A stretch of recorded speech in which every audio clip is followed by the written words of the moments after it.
ਗਿਆਨੀ ਕਸ਼ਮੀਰ ਸਿੰਘ जी हाँ। गुरुद्वारा माहितान हेड ग्रंथी, आपके सवाल नॉलेज बहुत अच्छा है।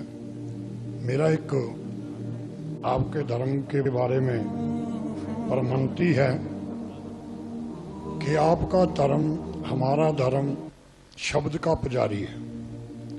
आप कुरान को, हम गुरु ग्रंथ साहब को शब्द को मानते हैं, और आपके ही धर्म में कुछ एक मूर्ति पूजा का भी जो विधान है नहीं है, परंतु कुछ एक आदमी ये मूर्ति नहीं बनाई कि उसकी कब्र के रूप में जो है मजार के रूप में उसको मान्यता दे दी। आप मूर्ति खड़ी पूज लो और पड़ी पूज लो, तो एक बात ही है। क्या ये जो है धर्म के उल्ट नहीं है? इस बारे आप रोशनी पाइए। भाई साहब ने अच्छा सवाल पूछा और मैं सवाल को दोहराऊंगा। अगर सवाल को समझने में कुछ गलती होगी तो आप सीधा कर लेना। भाई साहब ने पूछा कि बुत परस्ती गलत है, उनके मजहब में भी गलत है, हमारे मजहब में भी गलत है। आप बुत को उल्टा पूजो या सीधा पूजो, तो मजहब को पूजना सही है क्या नहीं, वो आपका सवाल था। मज़ार पे जाना सही है क्या गलत है? भाई साहब ने बहुत अच्छा सवाल पूछा। इसीलिए मैं कहता हूं कि इस्लाम को जानने के लिए मुसलमान को मत देखो, कुरान और हदीस को देखो। कुरान में कहीं भी नहीं लिखा हुआ है कि मजार बनाओ। यहां तक कि अल्लाह के रसूल मोहम्मद सल्लल्लाहु अलैहि वसल्लम ने कहा कि कोई भी कब्र पक्की नहीं होना चाहिए, अगर पक्की है तो उसको जमीन से नष्ट करना चाहिए। सही बुखारी की हदीस है कि अगर कोई कब्र पक्की है तो उसे जमीन के लेवल पे लेके आना चाहिए। मज़ार को पूजना गलत है, हराम है। मैं जानता हूं कि कई मुसलमान अनजाने में इल्म की कमजोरी की वजह से वो मज़ार पे जाते हैं।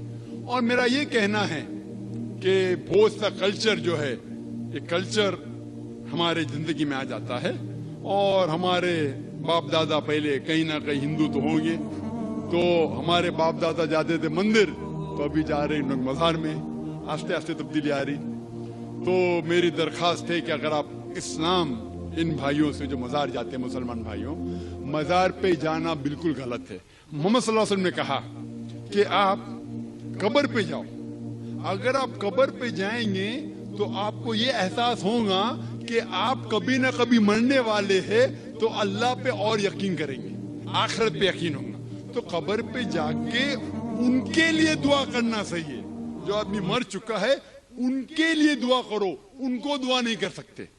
You can pray for them, not to them. मतलब उनके लिए दुआ कर सकते, उनको दुआ नहीं कर सकते। आप समझ रहे? वो बेचारा शख्स मर गया है, अच्छा शख्स था, उसके लिए दुआ कर सकते, अल्लाह उसे जन्नत फिरदौस दे, उन्हें नियामत दे, उन्हें माफ करे, वो तक ठीक है। लेकिन जाके ये बोले कि मेरे एग्जामिनेशन में मेरे नंबर कम है, तो बाबा नंबर अच्छे कर लो, ये बिल्कुल हराम है। शिफा, कुरान मजीद में कम से कम 25 आयतें हैं जिसमें लिखा है शिफा। शिफा मतलब सिफारिश, वसीला हराम है। 2 आयत में लिखा हुआ है सिर्फ उनको इजाजत है जो अल्लाह ताला आखिरत में उनको इजाजत देंगे, वो मोहम्मद सल्लल्लाहु अलैहि वसल्लम आखिरत में। आज की तारीख में हम मोहम्मद सल्लल्लाहु अलैहि वसल्लम से भी नहीं मांग सकते।